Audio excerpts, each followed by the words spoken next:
Hello and welcome to the Browns Blitz. Today is Thursday, April 9th. This is episode number 342.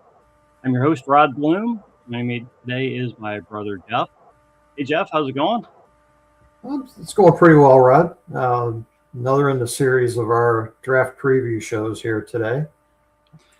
Yeah, we'll be joined by our guest here momentarily. We just wanted to kind of get things rolling here. A little bit different time for us, but it's kind of how it goes this time of year. Our guests kind of have tight schedules, and more than happy to accommodate them. So, right.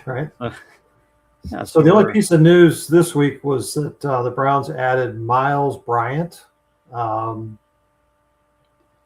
mostly a special teams player, but could see some time in the slot. We're just adding more pieces, little by little here, just in anticipation of the guys that are going to be added in the draft. Yeah, I mean, it really does feel like they're trying to build it out as much as they can to where they can kind of go whatever direction the draft leads them, without trying to force things, without doing the dreaded draft for need at every pick. Correct. I mean, we want the Browns to come away with some players at positions of need, but you don't want them forcing it. So, let's hope that the players they've added can help. And I think they won a lot of the spots. They really haven't added a lot in the receiver room, so kind of feels like that's the one spot where they probably really need to still make a splash kind of early on in the draft, but we'll see about that. Yeah, as far as contribution this year, for this season, and getting a more productive offense put out on the field, it feels like receiver is the biggest need right now. We certainly need more offensive linemen, and we'll need to be building out the line beyond the next couple of years. So some of those draft picks will be guys that might not play right away, but we have in mind for key pieces in 27, 28 and beyond, right? Right. But as far as really feeling like we need to draft for need, for me, the glaring hole right now is a big receiver. Right. I'm trying to remember the way you answered the question yesterday when I asked you, because we were kind of looking at mocks together in text, and and I said to you, if Carnell Tate's not there, and the Browns took somebody position that's not a receiver, not an offensive lineman at 6, and they had to stay put, and then they ended up going offensive line just because of who was there. Right. You feel like they could still get, do okay at receiver potentially, with those next two picks. What are they, around 70 and 100 roughly? Yeah. So 6 and 24 in the first round and 39 in the second round. I think you almost have to take a receiver with one of those picks. Yeah. If you want to get a contribution out of them this year. Right. Yeah. So yeah. Okay. Beyond that, yeah, you can take receivers, but they're probably not going to be a huge upgrade over what you have. That's right away, at least.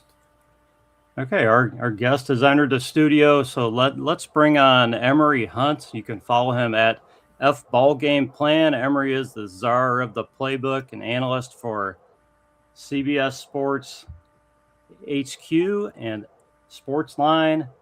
And we look so forward to talking to you every year, Emery. It's a pleasure to have you back on the Browns Blitz. I appreciate you guys having me on. Always a pleasure. Yeah. Good to see you, Emery. Same here. So let's get some business out of the way. You have the 2026 draft guide. Now I know that's available online. Is that complete at this point, Emery? very much complete. Footballgameplan.com/2026 draft guide. And once folks order, give it about a good hour or so, and it'll be right in your inbox. Be sure to check your spam folder too. Okay, we talk about this every year, guys. Comprehensive is a massive understatement on this draft guide. So, so if you're a fan of the draft, just check it out and do yourself a favor and go to footballgameplan.com and download that draft guide. So, and it's great to see you, Emery. I'm going to turn it over to Jeff, who is more versed in the draft this season. He's got some great questions for you, Emery. And well, let's hope so. Yeah. Yeah. Oh, I know he does. I know you've been making the rounds, Emery, and so I know you've been asked a lot of stuff already, and I'm hopefully not going to repeat a lot of things. But I know that the people who listen to the pod are real interested in a couple of key positions. So I do want to spend a little time on receiver and offensive line. But first, I thought I would just pick your brain a little bit about last year's draft. We had a pretty good draft last year. I think most people feel like Andrew Berry hit a home run, right? But he also kind of set a high bar, right, for this year. I'm just wondering if, in hindsight, looking at those guys, was there somebody that really kind of surprised you in terms of either where they were drafted or what their rookie contribution was? Who would you say was the most surprising?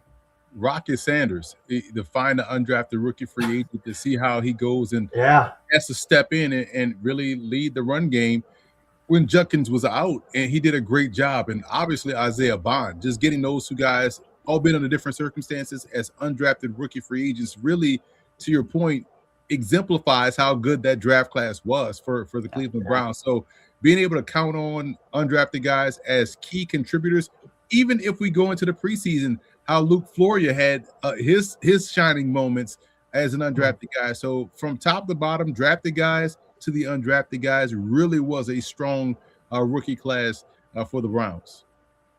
What do you think the odds are of Andrew Berry being able to come close to that kind of draft again this year?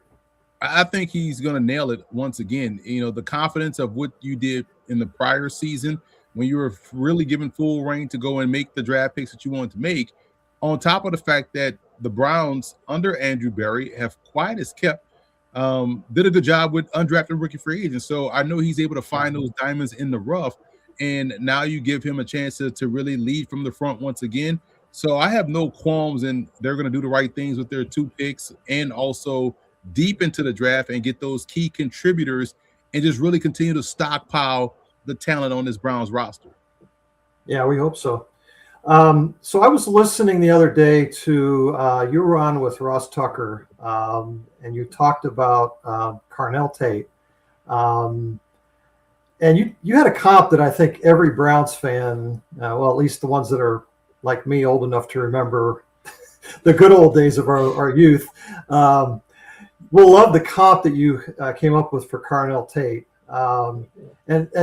And there's been a lot of talk about the 40 time and, being second banana to Jeremiah Smith at Ohio State and stuff. But tell us why you think Carnell Tate can be the Browns' next Paul Warfield and what you think that will look like as a pro. Well, the Warfield comp came from just how graceful he is as a receiver. And I thought Paul Warfield was so graceful in how he just went about his business with both the Dolphins and the Browns. Everything was easy in terms of movement. And so my true comp for him is Devonta Smith. And the reason why is because Devonta Smith is built similarly. They have that skinny strength, I like to say. You think they're lean and easy to move off the spot, but they are going up and getting contested balls all the time. And they both know how to excel in their role playing alongside someone that's a bona fide 1A. Jeremiah Smith in this case for Carnell Tate. We've seen this with Justin Jefferson when he's alongside of Jamar Chase. We saw this with Devonta Smith, A.J. Brown. He's the quiet one. And it's always those guys that are able to operate amongst themselves when there's a loud number one on the opposite side. And when we talk about loud, we're not talking about personality. We're just talking about presence and the fact that they have to command a double team. So now you got to win your one-on-ones. And Tate was able to do that consistently. Nice. Yeah. Well, we really hope that he somehow is still available when we pick at number 6. I think if something happens and he's not, you're wherever you are on draft day, you'll probably hear a collective groan from the Browns fan base. he's taking one of those first 5 picks. So, Emory, we've talked for a couple of years about the need to fix our anemic offense, right? Probably the biggest reason that Todd Monken is here now. It really feels like we're out of excuses now. We need to put this offense together and start scoring some points, right? So again, going back to the one of the pods I listened to you on, you talked a little bit about the 4 different types of wide receiver, and I'm not going to make you repeat that here. I think if somebody wants to hear that, they can certainly go find it a lot of places, right? But you do an awesome job of differentiating based on skill set, right, and how those different positions function. So I'm just a little bit curious. If you look at what we have now on the roster, and it's not a lot, not a real deep case study at this point, but how do you see some of our guys on the roster right now fitting into those roles that you described, and what do you see us missing mostly to make the offense go? Well, I think you have a true slot in Isaiah Bond that can get deeper down the field, like a vertical threat. He can kind of cross between a Z and a slot, but I see him more as that slot guy. I see Jerry Jeudy as more as that Z as well. And I know he has been forced into an X role. He can be that if necessary. We saw that with the Browns. So that's why I feel like they need someone that can be the solid go-to guy down and down out, that can win short consistently, that has reliable hands, that has the ability to go up and win above the rim. And I like the fact that it's a plug-and-play spot for, a Cornell Tate, that I feel like that can be the X alongside Jerry Jeudy, or a Denzel Boston, who can be that presence alongside of Jerry Jeudy, sliding those guys down to a more natural position. Mekhi Lemon, even though I have him as my number 1 slot receiver, because he's consistent and could be the possession guy, it allows you to have Jerry Jeudy and Isaiah Bond on the field at the same time and function that way. And obviously Jordan Tyson is my number 1 X, would fit that role as well. So the Browns have a clear, position need there, and one that could help this offense and can help these receivers step into roles that are more suitable for them to accelerate their success. Well, we saw last year what a difference Harold Fannin made in terms of that guy who could go get the ball and get the tough yards after catch. Sure seems to me like a compliment to him would really help to make our offense go, right? In terms of not necessarily just an inline tight end to help the run game, but somebody in the receiving core, right? So worst case scenario, and as I said, we're going to be massively disappointed, but if we somehow can't come away with Carnell Tate in this draft, you mentioned Denzel Boston. Another guy I wanted to ask you about, Chris Bell, with the ACL at the end of the season last year, missed a big chunk of the pre-draft process. Do you have any update on how his rehab is going? Do you have any idea what his time frame is, and how do you think that is going to impact how teams view him? That I don't know, but I will say this: you always want to play on the side of caution with these guys coming off ACL injuries. Adrian Peterson ruined it for everybody, thinking that because he came back so great and ran for 2,000 yards, ACL is easy. But everybody's going to respond differently. So, we got to see if he still has that same explosiveness. We got to see if he still has that same, twitch in his game that made him such an impressive prospect. That would be someone, if he's still there on day 3, based on the injury, that's someone you throw a flyer on and allow him to slowly work himself back. And then you have a gym on the other side. But anything, in rounds 1, 2, or 3, I probably would stay away. Okay. All right. So Carnell Tate, Denzel Boston, I know you're high on Ted Hurst. Who else do you think we should target? I mean, if the Browns can't get a receiver early, I mean, who do we need to not go home without in this draft? I even look at Chris Brazzell out of Tennessee, taller guy, plays a little bit physical, can get deep down the field as well. I also look at a Bryce Lance, big fan of him. Another one that's kind of like Denzel Boston that can win short, win intermediate, and win deep down the field. But the difference between Lance, I feel like Lance is more underrated as a catch and run guy because he can take a short pass and weave his way and then get and break outside and get going. Those two for me are legit studs at receiver that you can go and grab. If you want to, you don't mind going smaller, Brennan Thompson is another one that can fly, play on the outside. But I like the fact that you have a chance to get big body guys that can run. That's why I brought up Hurst, Lance, and also Brazzell.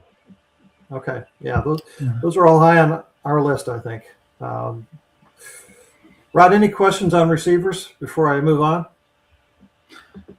I don't think so. I'll leave the receivers to you, Jeff. You know this class well, right. And you talked about a lot of the ones that we've discussed. Yeah. Okay, so let's move on to offensive line, Emery.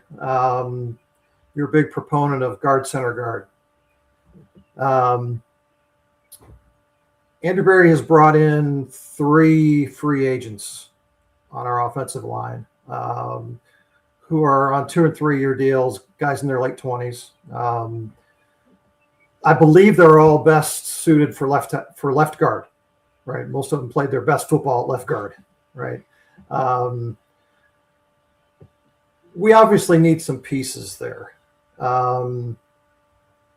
What do you see as long-term solutions? Because again, everybody is focused on tackle for us right now. And I don't work for big tackle, Emery. So I want to build this thing right from the inside out, right? So who do you think we need to come away from the draft with to really give ourselves that foundational piece or two to get us to 29 when we open up our new Dome Stadium? I love Jalen Farmer as my number 1 guard in the class. Logan Jones is my number 1 center. I feel like those 2 guys can be had after round 1, obviously. So it allows you then to get really high level players later in the draft at those positions. If you even want to look at Kalen Rutledge as well out of Georgia Tech, there's your guards in the guard combo. I will focus on second round or third round for collectively those 3 guys. If they're able to come away with those 3 guys as they are building for the future, that's how you build good depth. Man, that's a really good haul, because now you have those frontline starters that you brought in via free agency, and you give yourself a chance with those guys that are really high level players that can be had later in the draft outside of the first round, which allows you to take bigger swings in round 1. So that's why I'm so excited about the draft. I know people talk about this as a down class. I don't share that same sentiment, because I grade so many and I see the positives in everybody. And I do feel like the Browns are in a great spot, because if they're able to come away with Jalen, Farmer, Logan Jones, and Kalen Rutledge, man, that's an impressive interior haul. I like those guys. A guy that I've been looking at that I just kind of wonder where you think he fits best is Matt Gulbin out of Michigan State. Played a little center and a little guard. We've kind of placed a premium now on versatility. What do you see his best position being long term? Listen, how I went about it, I'll pull it up right here. When I look at these players from these programs that are able to play certain spots, and you say, okay, well, what can this guy, what can he do? What can he do well? Where can he fit? My thing is, you want to pick a guy that can do what you saw him do in college. And that's, if I saw him play center, I have him graded as a center. He's my number 6 center right now. So you let him fill there. And then if he doesn't work there, then you find where he can have success. So because I graded him as a center because he was playing center at Michigan State, I think he's a solid player. First line of my report, consistency in his technique helps him have sustained success. And technique is something I'm big on with any prospect at any position, is because technique never fails you. You're going to get slower. You're not going to be as strong as you once were. You're not going to be as quick, but technique is always there. And if you have that, I weigh that heavily. Okay. Well, I think there's plenty of guys in this draft for us to go find, right? Okay, I'm going to move on to tackle. Not going to dwell on it, Amory. But I just want to take a little bit of a different approach to this, and I find it interesting. Number one, just what I love about you and your guide is you don't come to evaluations with any preconceived notions about where guys need to be. And I saw that you have Markel Bell actually ahead of Kalen Proctor. Markel Bell has been in here for a visit. I wonder if you could just quantify for me the difference in those two guys. Why do you think we brought Markel Bell in as opposed to Caden Proctor? Because you don't see 6'8" with feet like that, and I think that's where the difference in Proctor. Now, Proctor's a good athlete. We've seen him with the ball in his hands, so that opens up you on the goal line where you can kind of throw him a route, throw him a ball because he's good with the ball in his hands. But I just like the fact that Bell was that tall, carrying his weight rather well, moves really well. Same reasons I liked DeJuan Jones when he was coming out when no one really liked him. I was like, nah, he moves well for a big guy. And once he gets those paws on you, it's a wrap. Same thing with Bell. Bell is able to do just that. Proctor was, right behind Bell, like a half-point difference. And it's because I kind of want to continue to see Proctor go the opposite way in terms of his weight, because once you get too big, that could be an issue. And I know Bell is 345, but he ain't 360. You know what I'm saying? Yeah. And so you kind of want to see Proctor keep going because you can gain weight and then lose it. But if you're on the opposite end, is trying to lose it, it has to be a habit for you. And we saw that manifest itself with DeJuan Jones, and he looks great now, because he lost a lot of that weight, and we'll see how that looks out on the field. But that's the half-point difference between Proctor and the Bell. Okay. We got to see Miami play quite a bit this year. And I think Maui Noah got most of the looks, right? And I watched Bell quite a bit, and I thought he moved really well. Maybe he just got overshadowed a little bit, right, on that line. Another guy I like a lot, and we talked a little bit about him last week, is Austin Barber out of Florida. Everybody has us taking Monroe Freeling high, and I don't know how that would settle out in terms of the draft order, but it almost feels to me like 6 would be an overdraft for him since he does still need some seasoning, right? Can you just give me that same kind of comp between Monroe Freeling and Austin Barber?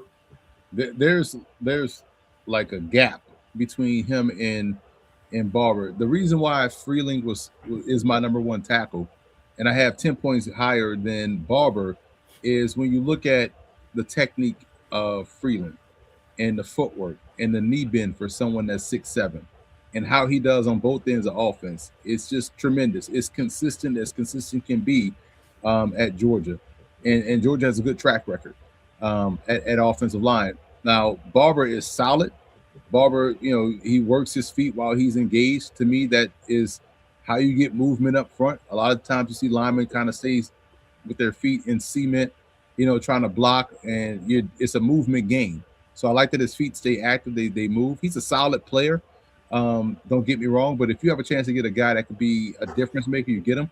And also you're not pressed to put him in. And so that's why I don't have a problem taking him at 6 or 24, whatever they want to do, is because I feel like by the time week 9 gets here, you're gonna start hearing people say, "Oh, well, it's hard to find, linemen. It's hard to find linemen." Well, if you see one that you like, get them. And so now you have them on that rookie deal, as opposed to trying to hope you get a gem in free agency or hope somebody late pans out or moving some guard to tackle. Like, just take the tackle while you can and get that contract. And now you're not pressed to throw him in there. You kind of throw him in there in spurts, and then that way he gets those game reps without having to be the pressure of being the savior on that offensive line. But Barber, if you bypass tackle in the first 2 rounds, Barber later in the draft is not a bad consolation prize. Okay. Good. Glad to hear that. It feels to me like, where we are as a franchise. I mean, we'd love to come away from this draft with Freeling and Tate, right? I don't know that that's possible. But if it came down to the two, I mean, we really need to score points. I mean, that's why we have a new head coach. That's really what has kept us in a quagmire for the last several years. So kind of hoping that we can figure out a better way of passing the ball this year. And I also hope that we can run the ball more effectively. So that's kind of the third leg of the stool here, as far as I'm concerned, with fixing the offense. We need a receiver. We need to sharpen up the offensive line, but we also need to get our run game going. And I wonder if you could help me out a little bit with that in terms of maybe an inline tight end, or what kind of scheme differences you think you'll see this year to sort of unlock Quinshon Judkins and Dylan Sampson.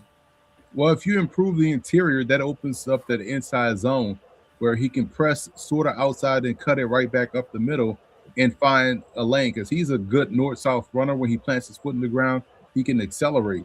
And, even the inline tight end, I know that's you kind of see it in a traditional sense. He's attached to the offensive line. He's blocking in line. But you can get the same type of production with angles. So if I have guys that are stacked on that side, I can kind of, pin and pull.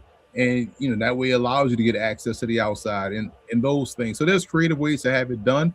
You can add another tight end to really help that run game out. I know Max Player is another one that looked better at Purdue. Didn't do much at Ohio State, but he's a very good player. Joe Royer, Cincinnati kid. So, he's another one that is fluid, very good as well. Matthew Hibner is my number one inline tight end from SMU. He's also someone that can catch the ball rather well, very good hands, and he helps you as a blocker.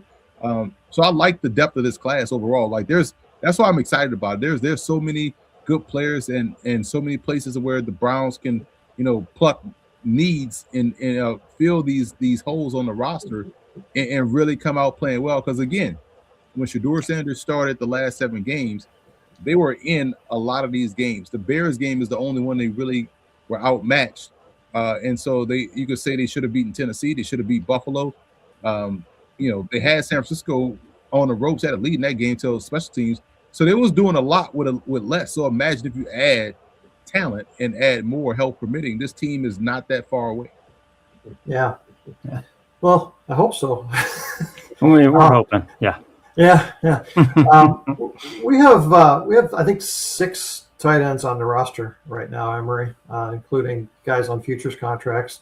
I'm not going to hold my breath that we're going to draft another tight end, although I ask them to every year.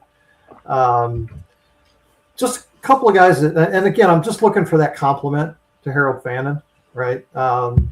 Maybe a guy who doesn't necessarily have to be a great blocker, because we did add Jack Stoll in free agency.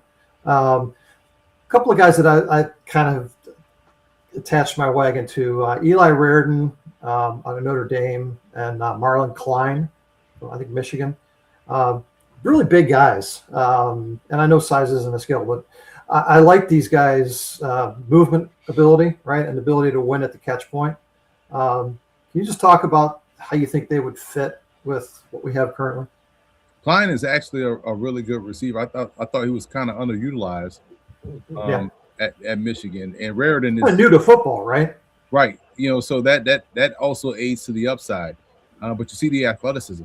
And Raridan is one of those, I mean, how far you want to go back, in terms of like, you want to go all the way back to what, Ty Christensen or whatever. I think he played at Notre Dame.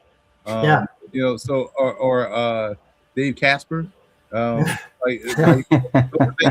to a couple of old guys here, Emory. Right. Yeah. I see, man. Like Notre Dame tight ends, I'm sold. So Raridan, I agree. Like a Notre Dame tight end, like plays like one, and will help you out in the run game for sure. I hope so. That's about what I have, Rod. Is there anything else you want to add here? I didn't know if you want to just ask about safeties real quick, and then we'll wrap things up. So there's been a lot of talk about Caleb Downs, right? Coming here. it strikes me that the Browns could almost take a safety in just about any round in this draft, right? I mean, there's a ton of them. Tell me who you really like as. I mean, we feel like we need a third safety anyway, even though we have a new defensive coordinator. But if we're assuming that it's not going to change much, we played a lot of three safety last year. We also had a little bit of a struggle with our nickel or slot corner. So is there a guy that you feel like would be a good fit for us there somewhere in the middle of the draft? I would even, probably go a little bit earlier when you think about trading Stooks of Arizona, can play kind of that hybrid safety corner role. Jalen Kilgore, I think, would be a solid combo safety. Gives you that guy that can play matchup versus bigger wide receivers, has great ball skills. I like Kilgore a lot. Yeah, he has what you want back there. I just feel like when you think about Halsey of LSU, he may be not the smoothest from a technique perspective, but he got the right attitude and the right mentality. He will find the football. Give me those guys, more often than not. I'll give you, and Thieneman is another one. I know he's going to be a first round type talent, but Cole Wisniewski, here's the thing about him. I find it fascinating that everyone's talking about, how good his feet are. And because he's a former linebacker turned safety, he still has linebacker eyes. That could be someone that could be that third safety, kind of play close to the box, but also help you out in split safety looks. I think that's another one that you can get on late day 2 that can help out a team. Cool. Well, Emory, we thank you for your input. Just real quick, Rod and I have kind of a bet going. The Browns have 9 picks. I'm on the side that we're going to take more defensive players than offensive players, even though we're supposed to be making a heavy investment in offense. Do you want any of that action?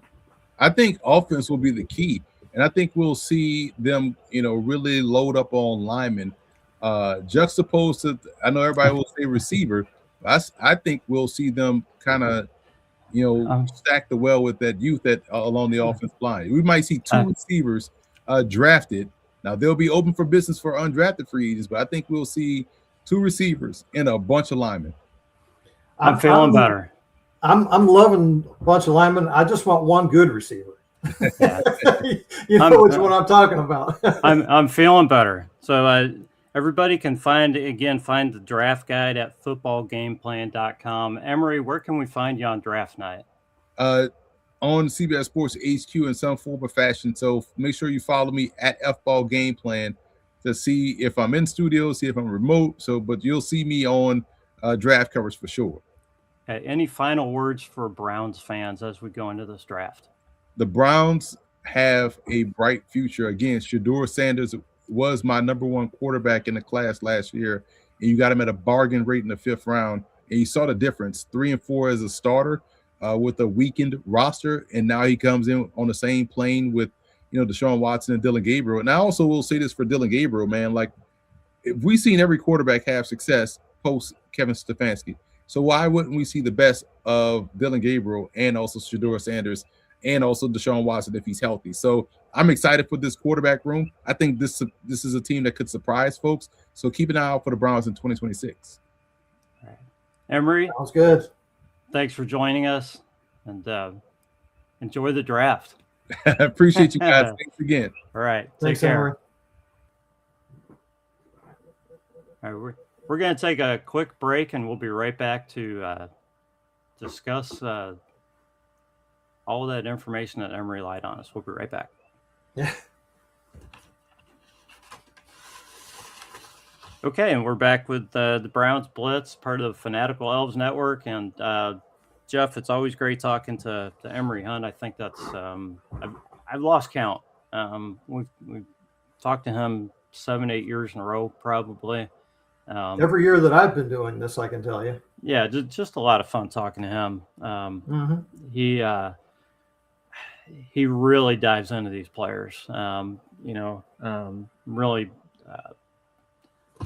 If you guys haven't seen the guide, it's pretty incredible. And Jeff and I don't get anything out of out of you guys buying the guide. So don't think we're trying to make a profit here or anything. It's just really cool. It's I mean, it's I don't know. He grades like what 1,000 or how many guys are in a guide, Jeff? It's I mean he does. He does hundreds of guys at each position. It's insane. It was over 1,000 last year, I think. Yeah, it might be more than that. Don't know how many it is this year, but it's pretty much everybody who is signed as a UDFA is going to probably be in that guide. So it's just really cool. But it just shows the scope of the players that Emory knows and looks at. So it's a lot of fun to talk to him. He obviously, he spends a lot of time doing things like this. So we're fortunate enough to get to talk to him. We wish we could talk to him for a couple hours, but he's as busy as anybody at this time of year. So right. So Jeff, anything in particular that Emory said, any players or anything that you want to bring up or? Well, I thought it was kind of cool, Rod. My first question was based on last year's draft, and there's a lot of ways you could go to answer that question, right? Because it was a great draft, and those guys got to play a lot.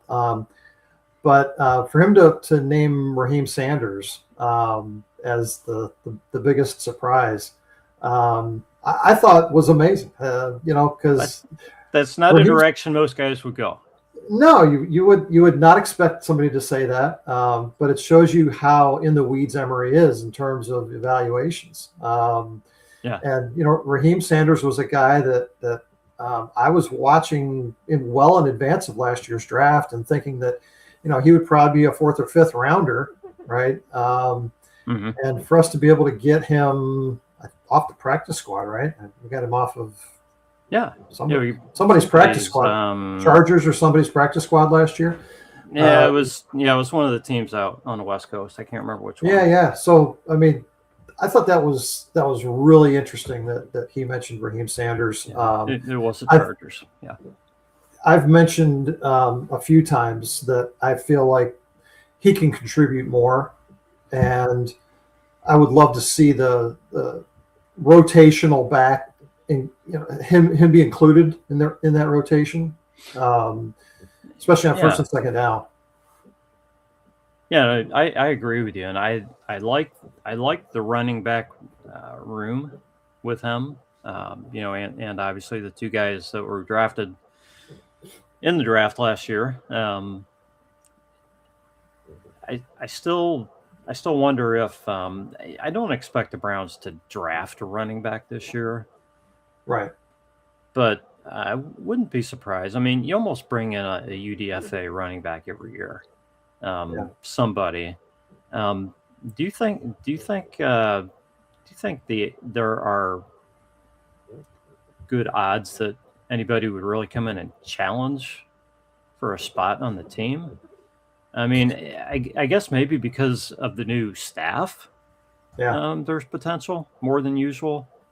But I feel like these guys are all looked pretty good last year. I guess it depends on one of the last things I asked Emory was about how to unlock the run game, and Todd Monken used a fullback a lot in Baltimore.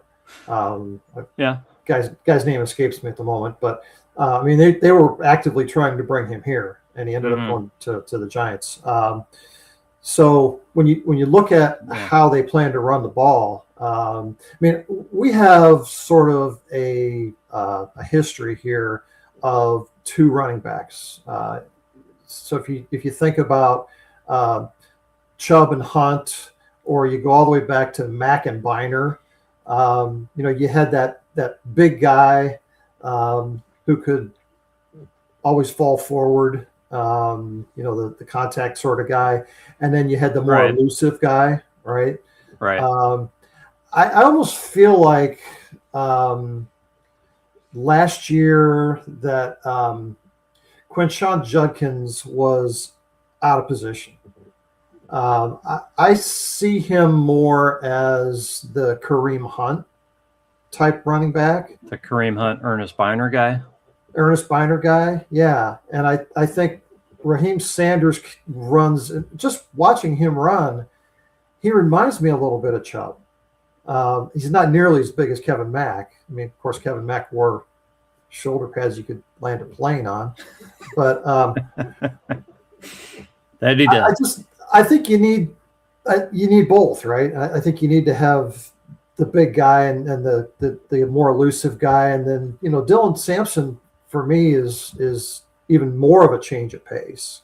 But we saw him run between the tackles last year, and it never worked.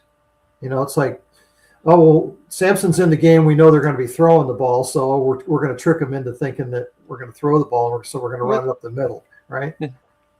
Which is interesting because I mean he did run the ball up the middle at Tennessee, but yeah, his size but not in the against NFL linemen. No, right.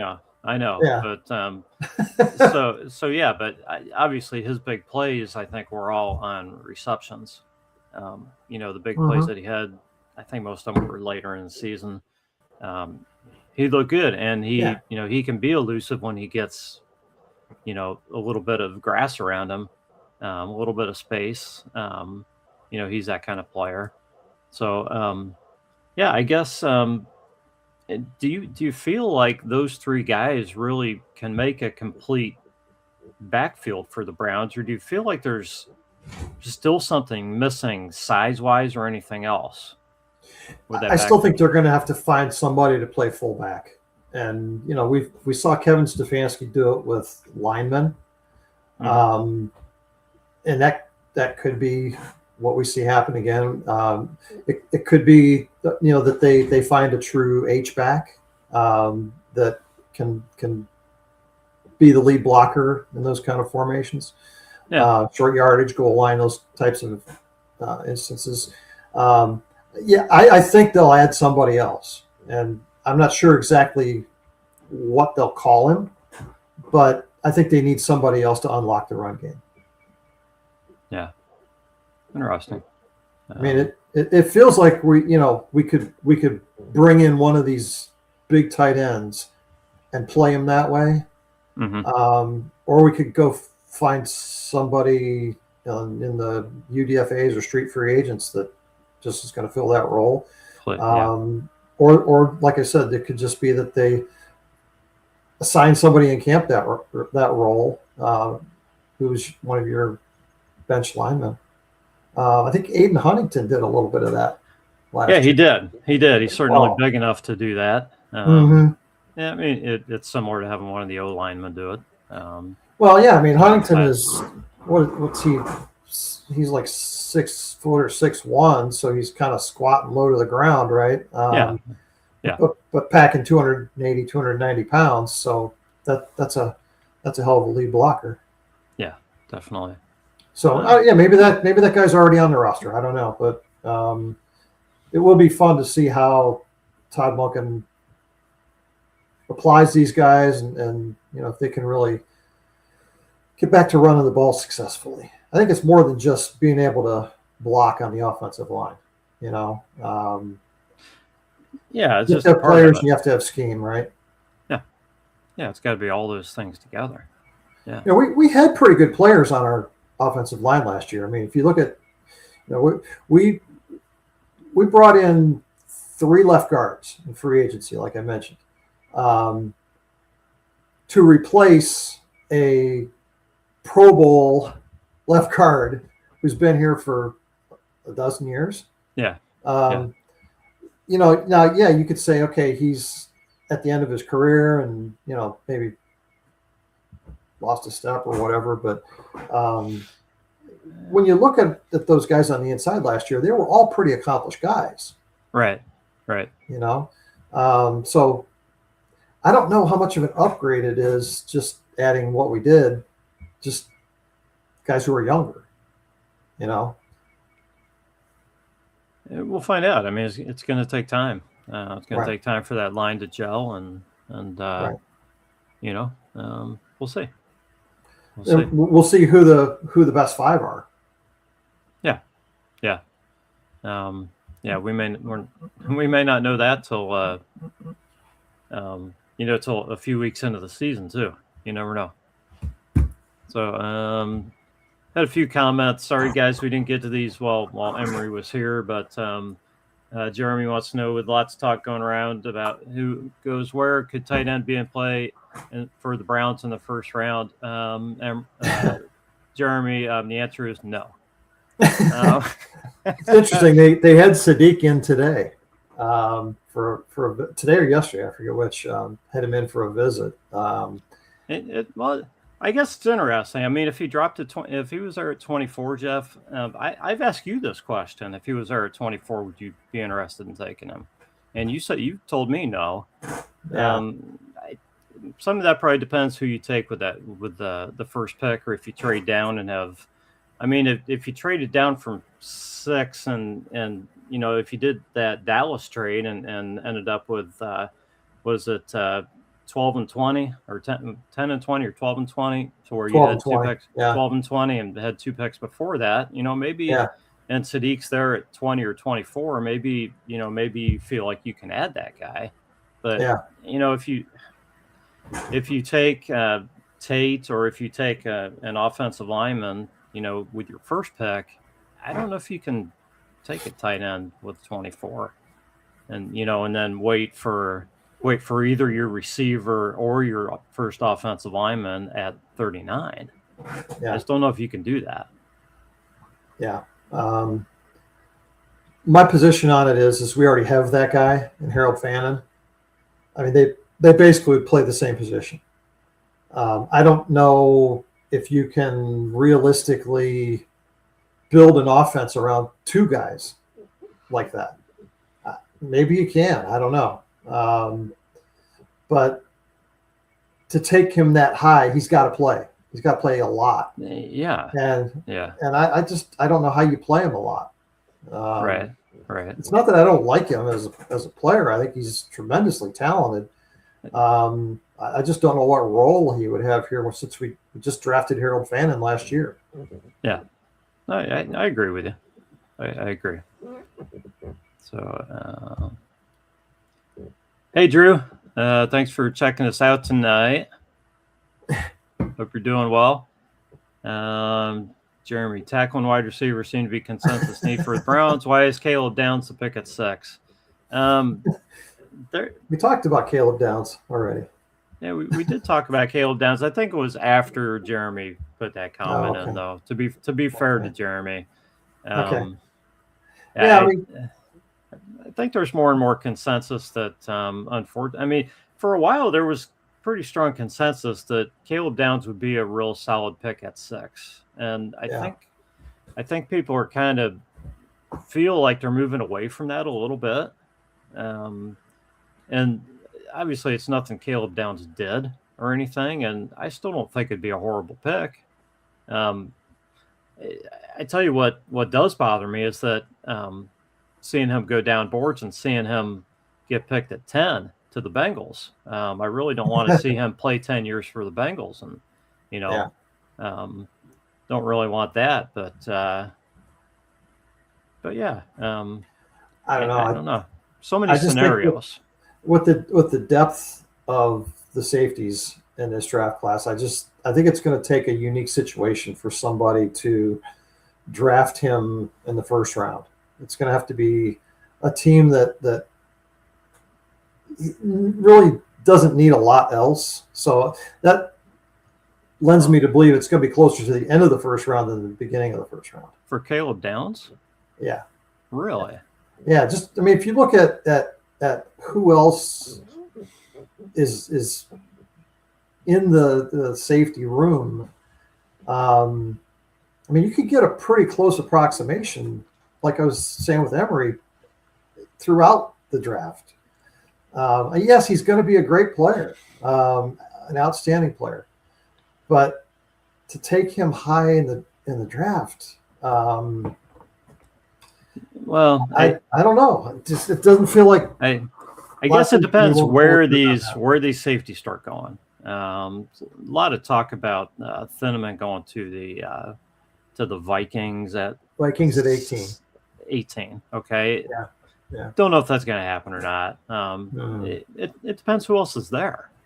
Yeah. You know, at some point you would figure there would be a run on safeties, especially if they're on the board longer than people anticipate. You know, if Caleb Downs doesn't go at 10 or 11 or 12 or wherever, you know, people think he might go now. Yeah.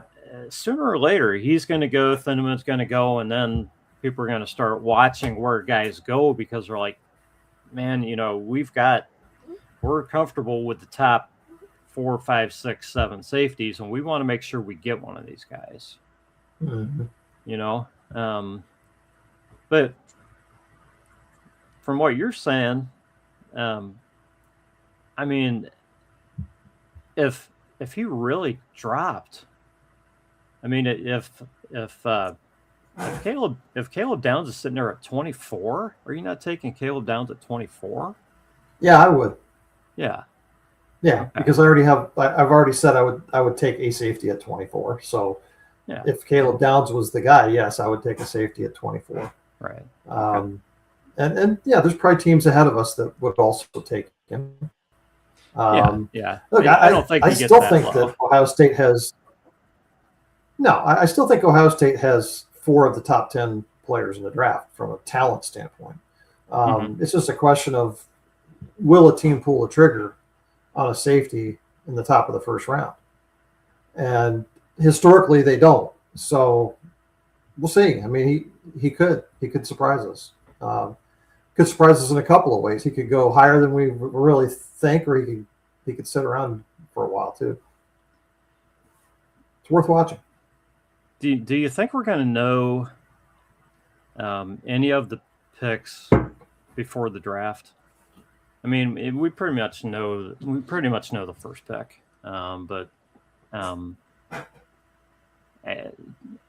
if the Raiders make that public and negotiate, can the Jets then negotiate with their guy?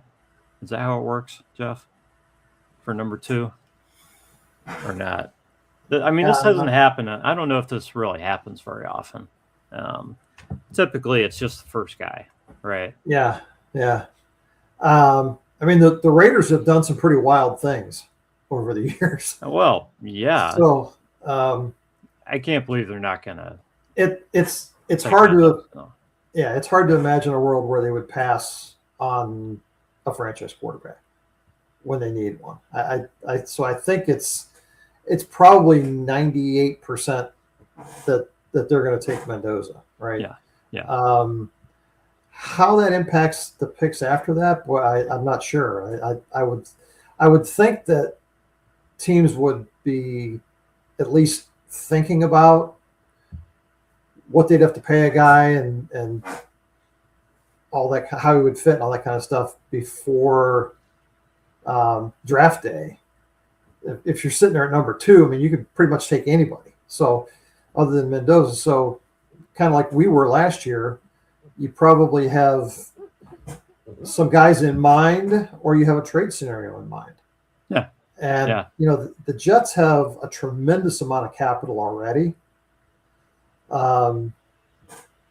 Would they be willing to trade the second pick if they're not super in love with somebody? I mean, when you look at who the top players are that they would consider, there's more than one edge.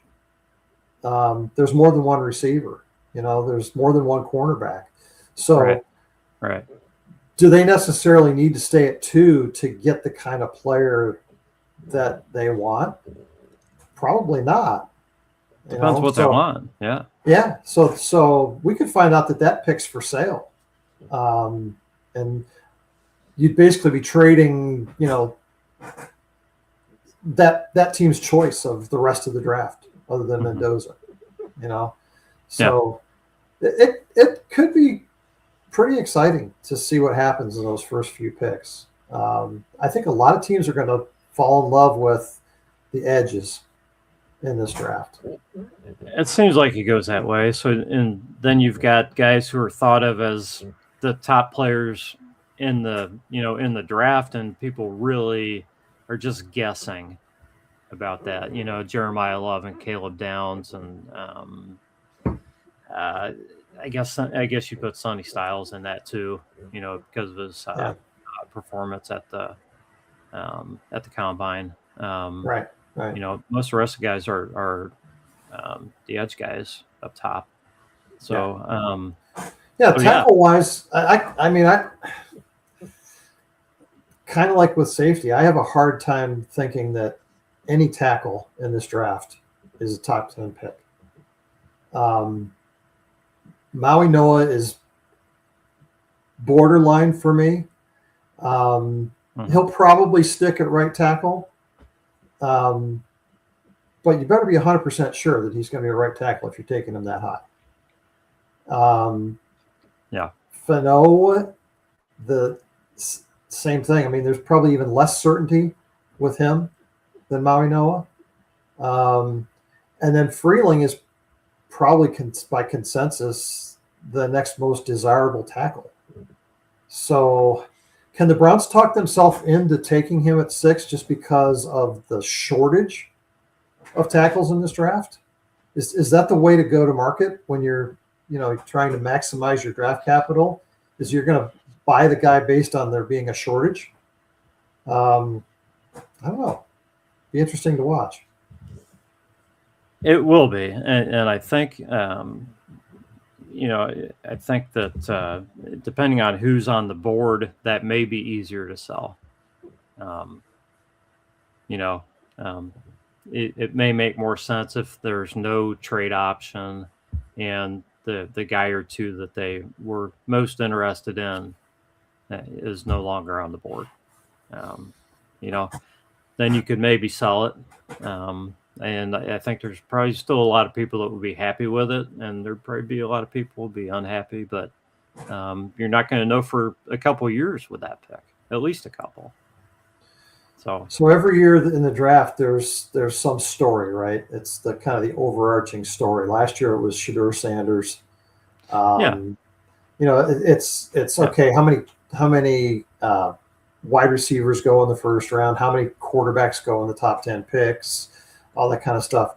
I'm feeling like this could be the draft where we talk about how many trades there are in the first round.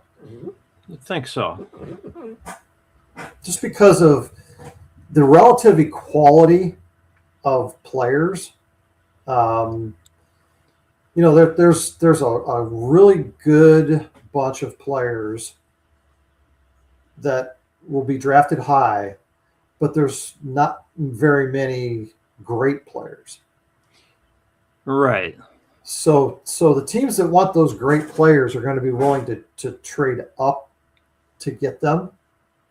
And for all the rest of those guys, teams are going to be looking at, okay, well, maybe this guy, we like this guy, and this guy. Maybe we could move back a few picks and still 2 out of the 3 of them will be there. Yeah. I can definitely see that type of trade back. Yeah, I just think that's going to prompt a lot of movement in this draft. It could be. And it really feels like some of those teams up top, people don't know for sure who they want. So that kind of makes you feel even more that those teams might be willing to take a package and trade back and get more quantity, whether it's the Jets, like you mentioned, could be, the Cardinals, maybe the Titans, any of those teams. Unless it's a team that really has, a need at one of those at a position, like edge, and the guy's sitting right there for them, and they're like, oh, we got to take this guy. This is our guy. You would think that they would be open to looking at a deal. So then I guess then that gets back to the question of what are you going to be getting with these deals? Is it going to be 26 picks, or are teams actually going to give up capital in the 27 draft? Because everybody's saying, not everybody, but people who are talking are saying that all teams are not going to give up capital in the 27 draft because of how good that draft class is. Well, if you're moving up into the top 10 of this class, and you're going up against other teams who are trying to do the same thing, you might have to give up some 27 capital. Yeah, I mean, if you're a team like the Browns, who is probably going to be looking for a quarterback in 27, you're going to want to acquire those assets in 27. Yeah. But if you're a team that already has your quarterback, you might see an opportunity, right, to say, okay, yeah, we'll give up our late pick in 27 to get a higher pick in 26 and get a player that can put us over the edge. I mean, right. I'm sure Seattle was in that spot last year. I think the Rams will be in that spot this year, right? Yeah. What do they care about their first rounder next yeah, year? Yeah, exactly. It's probably going to be in the last few picks, right? So it's all right. I mean, if you can get a higher pick this year for that, yeah, I think several teams will be willing to give up picks next year, but not the teams that are looking for quarterbacks. That's where the alleged strength will be in the draft next year. And I'd be surprised if the draft next year is as strong defensively as it is this year.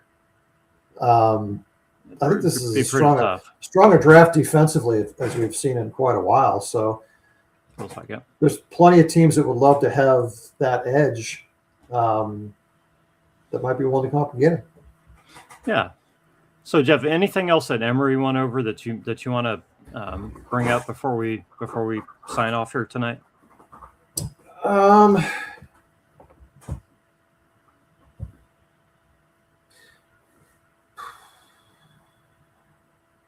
Yeah, I thought it was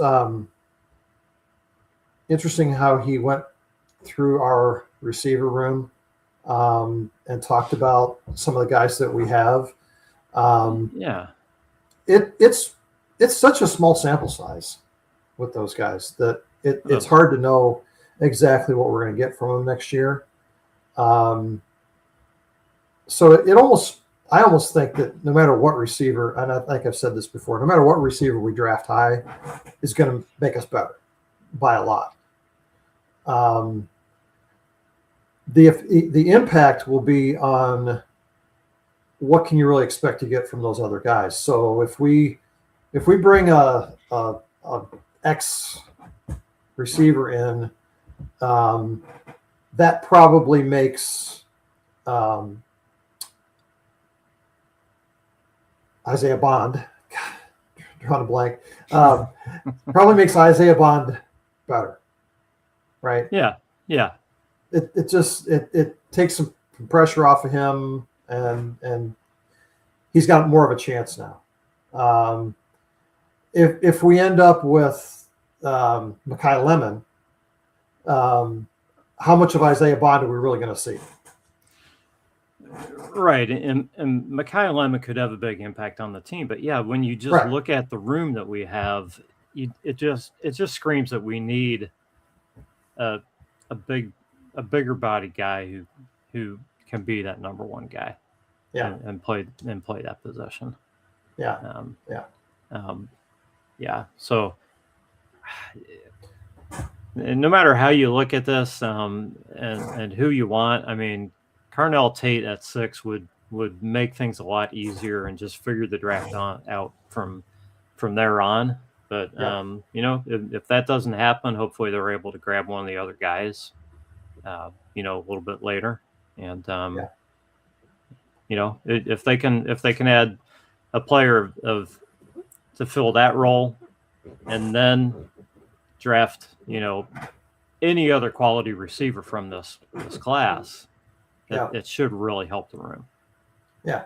I mean, Denzel Boston's a pretty good consolation prize if he drops to 24. Yeah. If they end up taking Freeling at 6 and Boston's there at 24, I wouldn't be upset that those were our first 2 picks. Right. I would much rather it go the other way, but that would definitely make our team a lot better. Yeah.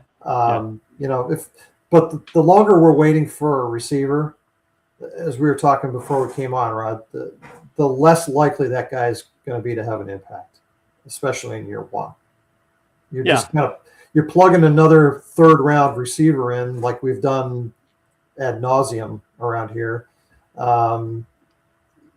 That's not going to significantly upgrade the weapons that our quarterbacks have to throw to. Yeah, that's kind of what I've been going through in my head. Is as nice as it would be to add, that defensive piece with pick 6, that guy who just falls, and you're like, man, how can we pass on this guy? We got to take him. That puts you in the spot of your next 2 picks really have to be offensive line and wide receiver, or otherwise you're waiting too long on one of those spots probably to get your first choice of one of those guys. If you're expecting those guys to be cornerstones of the franchise, which it kind of feels like we are based on how things are constructed right now, those 2 positions are going to be the cornerstones.